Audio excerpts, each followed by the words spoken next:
E69 news కి స్వాగతం. ముందుగా ముఖ్యాంశాలు. బీజేపీ పాలిత సీఎంలలో అధిష్టానం కీలక సమావేశం. సంక్షేమ పథకాల అమలు తీరుపై ఆరా.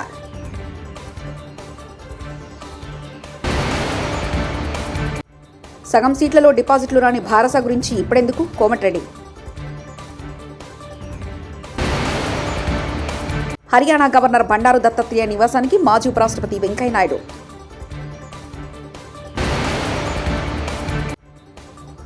వృద్ధులకు పెన్షన్ పంపిణీ చేయనున్న సీఎం చంద్రబాబు.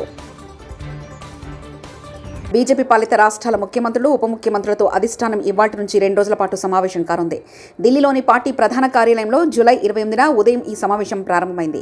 ప్రధాని నరేంద్ర మోదీ, కేంద్ర హోంమంత్రి అమిత్ షా, బీజేపీ జాతీయ అధ్యక్షుడు జేపీ నడ్డాతో సహా పలువురు సీనియర్ నేతలు అందులో పాల్గొన్నారు.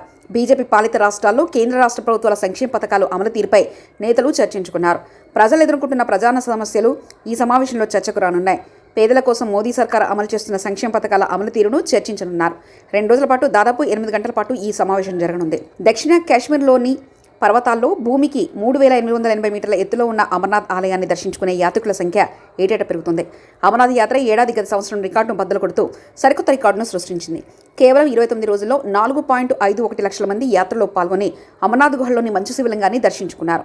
జూన్ 29న ఈ యాత్ర ప్రారంభం కాగా కేవలం 29 రోజుల్లోనే ఈ రికార్డు సాధించినట్లు అమర్నాథ్ ఆలయ బోర్డు SASB ప్రకటించింది.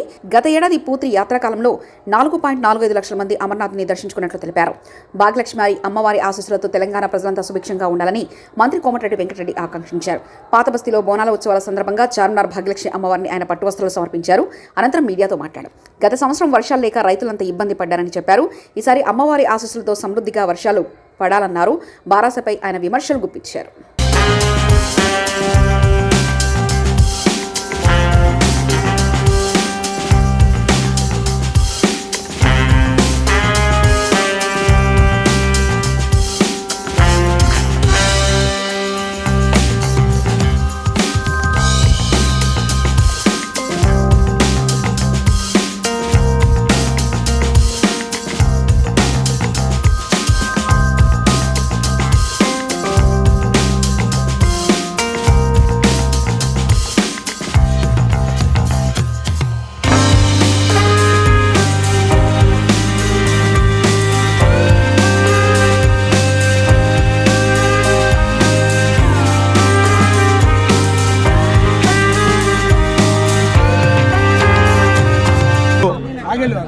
భాగ్యలక్ష్మి అమ్మవారి బోనాల సందర్భంగా ప్రభుత్వ పరంగా అమ్మవారి బోనాలు ప్రారంభించడానికి గౌరవ ముఖ్యమంత్రి గారు ఇక్కడ అందరు ముఖ్యమైన మంత్రులందరూ కూడా కొన్ని దేవాలయాల్లో శాస్త్రోక్తంగా మొదటిసారి ఈ విధంగా కార్యక్రమాలు చేపడుతున్నాం.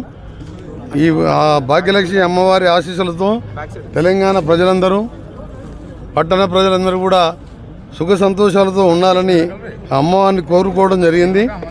వర్షాలు కూడా బాగా పడుతున్నాయి.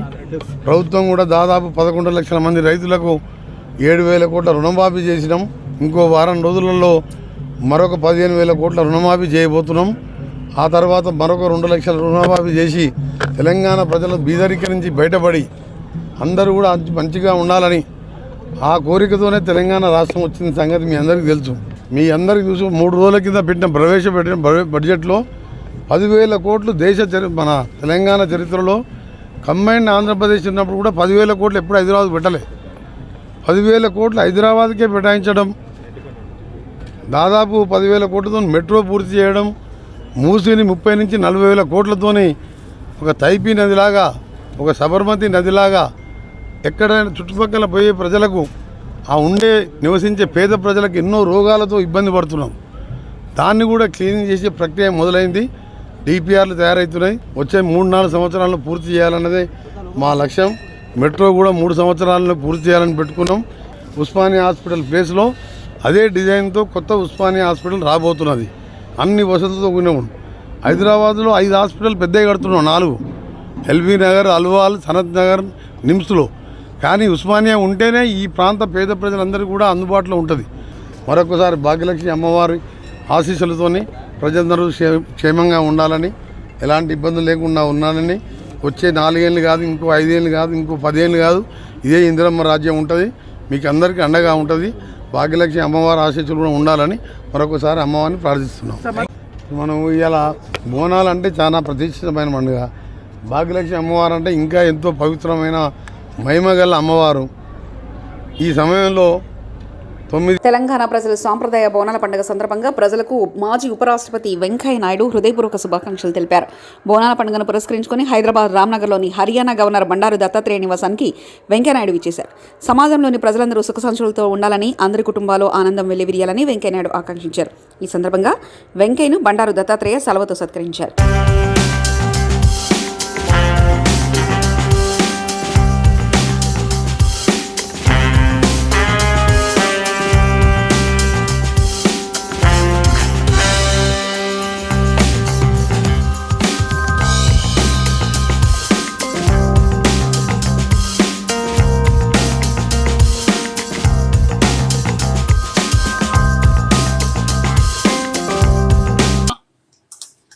బోనాలు ఉత్సవం సందర్భంగా ప్రజలందరికీ నా హృదయపూర్వక శుభాకాంక్షలు. ఎంతో సుఖంగా, సంతోషంగా, సౌభాగ్యంగా ఉండాలని, అందరి కుటుంబాల్లో ఆనందం వెలువరియాలని కోరుకుంటున్నాను. ఈ సందర్భంగా పెద్దలు శ్రీ బండారు దత్తాత్రేయ గారు వారి కుమార్తె మీరు కొత్తగా నిర్మించిన గృహ ప్రవేశం సందర్భంగా ఇచ్చారు. వారికి ఈ సందర్భంగా ధన్యవాదాలు, వారికి శుభాకాంక్షలు తెలియజేస్తున్నాను. నేను ఈరోజు హైదరాబాద్ నగరంలో ఉండబట్టి ఇక్కడికి వచ్చేందుకు అవకాశం వచ్చింది. అందువల్ల వారి కుటుంబ సభ్యులందరూ కూడా పేరు పేరున అందరికీ నేను శుభాకాంక్షలు తెలియజేస్తున్నాను. అలాగే ఈరోజు నేను ఇక్కడికి వస్తున్నానని తెలిసి సార్ ఇంటికి వచ్చిన మన మీడియా మిత్రులందరికీ కూడా మీ కుటుంబ సభ్యులందరికీ బోనాలు శుభాకాంక్షలు. ముఖ్యమంత్రి చంద్రబాబు నాయుడు సత్యసాయి జిల్లా పర్యటన ఖరారైంది. ఆగస్టు 1వ తేదీన మడకసిరి నియోజకవర్గం గుండుమలలో సీఎం పర్యటించనున్నారు. ఆ రోజు వృద్ధులకు పెన్షన్ల పంపిణీ చేయనున్నారు. చంద్రబాబు పర్యటన నేపథ్యంలో ఏర్పాట్లపై జిల్లా కలెక్టరేట్ అధికారులు, ప్రజాప్రతినిధులతో ఆదివారం ప్రత్యక్ష సమీక్ష జరిగింది. ఈ సమావేశానికి బీసీ సంక్షేమ శాఖ మంత్రి సవిత, ఎమ్మెల్యేలు ఎంఎస్ రాజు, సింధూరారెడ్డి, కందికుంట వెంకటప్రసాద్, జిల్లా కలెక్టర్ చేతన్, ఎస్పీ రత్న తదితరులు హాజరయ్యారు. బీఆర్ఎస్ ఎఫెక్ట్ నందిమేడారం మోటార్లో ఆన్ కాళేశ్వరం ప్రాజెక్టులో అంతర్భాగమైన నందిమేడారం పంప్ హౌస్ నుంచి నిన్న నీటిని విడుదల చేసిన ప్రభుత్వం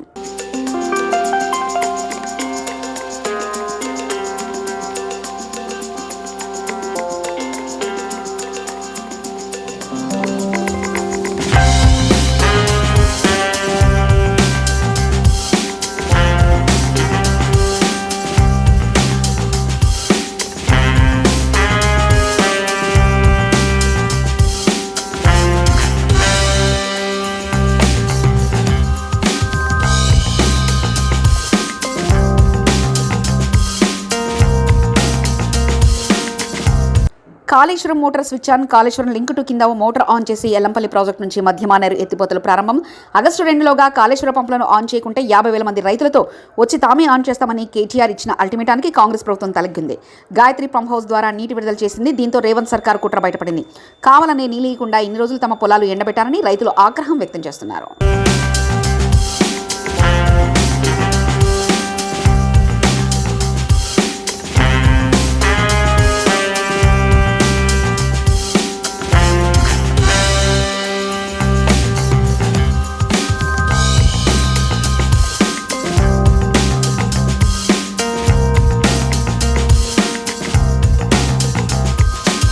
ములుగు జిల్లా వాజేడు మండలంలోని చీకుపల్లి గ్రామం తివార్లో ఉన్న బొగత జలపాతం ఉధృతంగా ప్రవహిస్తుంది. గత వారం రోజులుగా కురుస్తున్న వర్షాలకు దట్టమైన పామునూరిడి అడవి ప్రాంతంలో కొండాకోల నుంచి జాలువారిన వర్షపు నీరు వాగులు, వంకల ద్వారా ప్రవహిస్తూ బొగత జలపాతం వద్దకు భారీగా వరద చేరుకుంటుంది.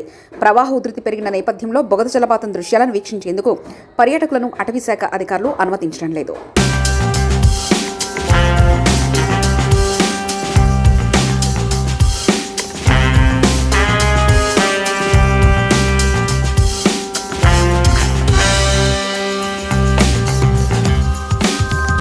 మార్చి 22 విశాఖ పోర్టుకు దిగుమతైన 25,000 కోట్ల డ్రగ్స్ కేసును ఏమైందని సంధ్య ఆక్వా ఎక్స్పోర్ట్ సంస్థ ఇంపోర్ట్ చేసినట్లు అప్పట్లో తెలిపారని, ఆ సంస్థతో బీజేపీ పెద్దలకు సంబంధాలున్నాయని తెలిపిన వైసీపీ నేత మాజీ మంత్రి బొత్స సత్యనారాయణ అన్నారు.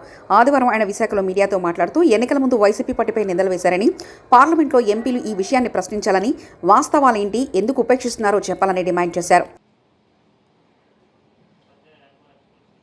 సంధ్యా ఆక్వా ఎక్స్పోర్ట్ లిమిటెడ్ అని విశాఖపట్నం సంబంధించిన సంస్థ వచ్చి ఇంపోర్ట్ చేసుకుంటుందని, అది సాక్షాత్తు భారతీయ జనతా పార్టీ సంబంధించిన అధ్యక్షురాలు లేకపోతే అప్పుడు ఉన్న నాయకులకి కొందరికి వాళ్ళందరూ కూడా సన్నిహితులు, స్నేహితులు, బంధువులు అని చెప్పని అధికార పక్షంలో ఉన్న మా వాళ్ళు కొందరు దాని మీద ఆరోపించడం, ఈ రకంగా ఆరోపణలు ప్రత్యారోపణలు ఆ రోజు జరిగినాయి.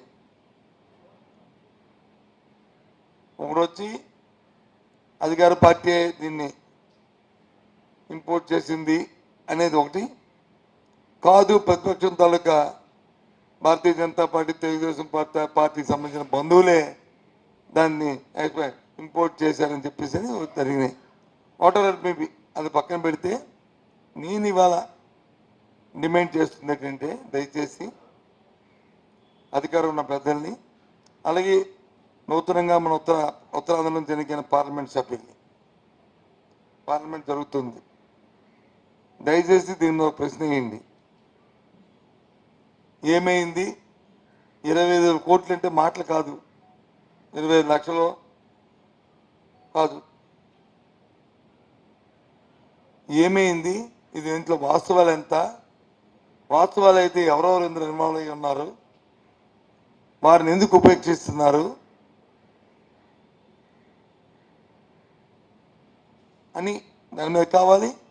దాంతోపాటు అది వాస్తవం కాకపోతే మన విశాఖపట్నంకి ఒక మంచి పేరు కూడా వచ్చే అవకాశం ఉంది. ఎందుకంటే దేశంలో ఎక్కువగా ఇలాంటి డ్రగ్స్ ఇంపోర్ట్ అయ్యే స్థలాలు రెండు, ఒకటి గుజరాత్లో ఉన్న పోర్ట్లు, రెండు మహారాష్ట్రలో ఉన్న పోర్ట్లు. ఆంధ్రప్రదేశ్కి ఎప్పుడు ఇలాంటి లేదు, కానీ ఇది వచ్చింది. కాబట్టి దయచేసి దీన్ని రాజకీయ ఉద్దేశం, రాజకీయ కోణంలో రాజకీయ దురుద్దేశాలు ఆపాదించకుండా చిత్తశుద్ధి ఉంటే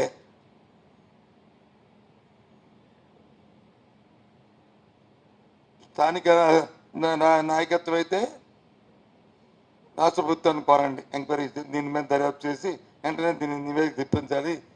మదనపల్లె సబ్ కలెక్టర్ కార్యాలయం ముందు ఆదివారం ఉదయం మీడియాతో మాట్లాడుతున్న కేంద్ర మాజీ మంత్రి చింతామోహన్. దీన్ని నేను ఖండిస్తున్నా. ఇది మంచి సాంప్రదాయం కాదు. మరి ఒకప్పుడు అడంగలం అని ఒకటి ఉండేది, జమాబందీ అని ఒకటి ఉండేది, రెవెన్యూ బోర్డు అని ఉండేది. ఈ అడంగలాలు కనపడటం లేకుండా చేసేసారు. మరి జమాబందీ లెక్కలని ఒకటి ఉండేది, అది లేకుండా చేసేసారు. మరి రెవెన్యూ వ్యవస్థను భ్రష్టు పట్టించడమే కాదు, నాశనం చేసినటువంటి ఘనత కూడా వైసీపీ ప్రభుత్వానికి, నా మిత్రుడు కుమారుడికే దక్కింది. నా మిత్రుడు కుమారుడు జగన్మోహన్ రెడ్డికే దక్కింది. మరి ఏం చేశాడు? రెవెన్యూ వ్యవస్థని కుళ్ళిపోయేటట్టు కాదు, దీన్ని కాల్చి పారేశాడు. అడంగలం అనేది ఎక్కడుంది? ఈరోజు కనపడుతుందా? జమాబందీ లెక్కలు ఎక్కడన్నా ఉన్నాయా? ఎక్కడున్నాయి? లేవే. ఏమైపోయింది భారతదేశం? ఏమైపోయింది ఆంధ్రప్రదేశ్ రాష్ట్రం?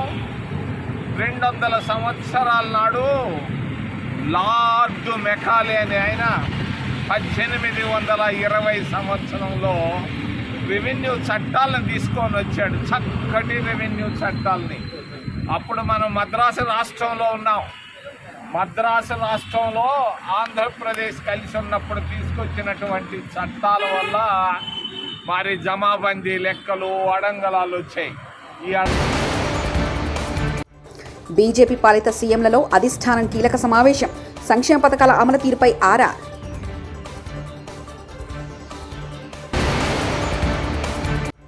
సగం సీట్లలో డిపాజిట్లు రాని భారస గురించి ఇప్పుడెందుకు? కోమటిరెడ్డి. హర్యానా గవర్నర్ బండారు దత్తాత్రేయ నివాసానికి మాజీ ఉపరాష్ట్రపతి వెంకయ్యనాయుడు.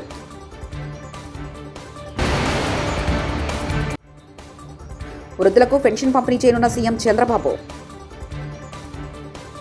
ఈ 69 న్యూస్ ఇంతటితో సమాప్తం. కీప్ వాచింగ్ ఈ 69.